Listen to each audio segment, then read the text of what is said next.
Hello tout le monde, bienvenue à ce nouveau numéro d'ActuWeb spécial Cameroun, Égypte, le duel des titans. Que la partie commence. Let's go! Je ne connais même pas ce qu'avait dit au Seigneur, rien que merci. Merci d'être camerounaise. Merci Seigneur, de dire merci. Si tu n'es pas camerounais en ce moment, Tara cherche à le devenir.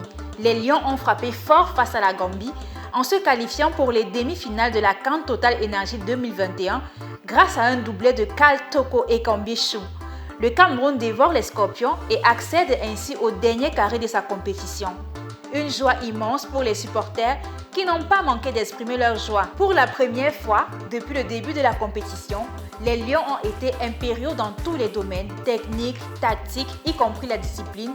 À cette allure, il sera hyper difficile de nous battre. Marquer contre une équipe qui défend à 12 derrière, même le Real a du mal à le faire, je vous assure. À cette allure-ci, même le Brésil ne nous peut pas. Et après, les petits Judas viendront parler football avec le Camer. Mais le quartier connaît. Petite question, avons-nous encore triché? Je m'interroge. Nabil Djeli, consultant chez Canal Sport, déclare via son compte Twitter, je cite, que le Cameroun est en demi-finale du tournoi en jouant aucune équipe du top 10 africain. Aucun ancien vainqueur de la compétition.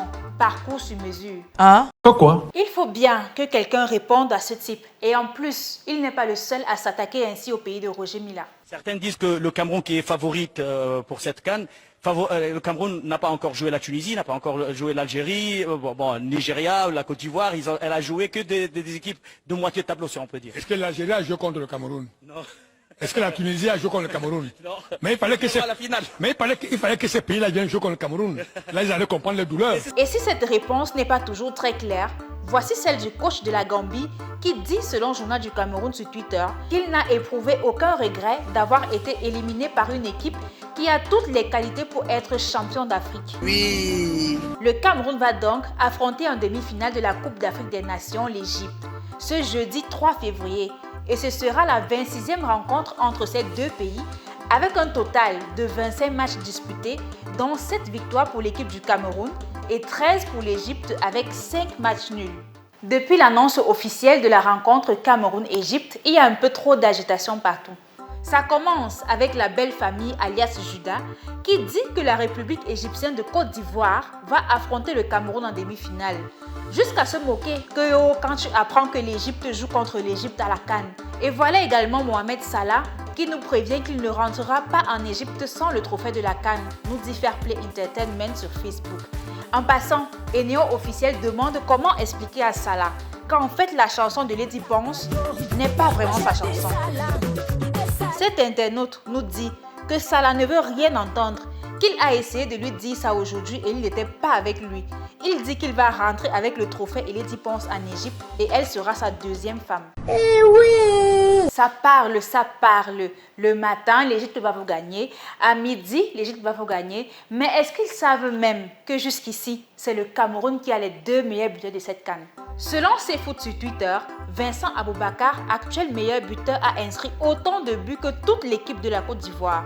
Son coéquipier Toko Ekambi a inscrit plus de buts que toute l'équipe du Sénégal. C'est saoulant, hein? Anyway, autant mieux vous prévenir qu'en plus de notre champion du monde poids lourd UFC Francis Ngannou, nous avons également le nouveau champion du monde en boxe anglaise Francis Tchofo, actuellement au Cameroun pour présenter sa ceinture aux institutions et au public camerounais.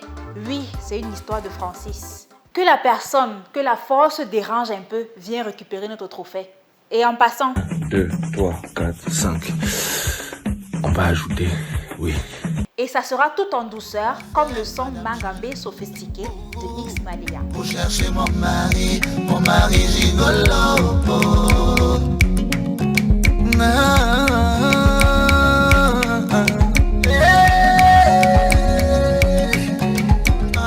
C'est tout pour ce numéro d'ActuWeb. J'espère que vous avez aimé. Mettez en commentaire vos pronostics et n'oubliez pas de télécharger l'application Tara Plus disponible sur App Store et Play Store. Au revoir!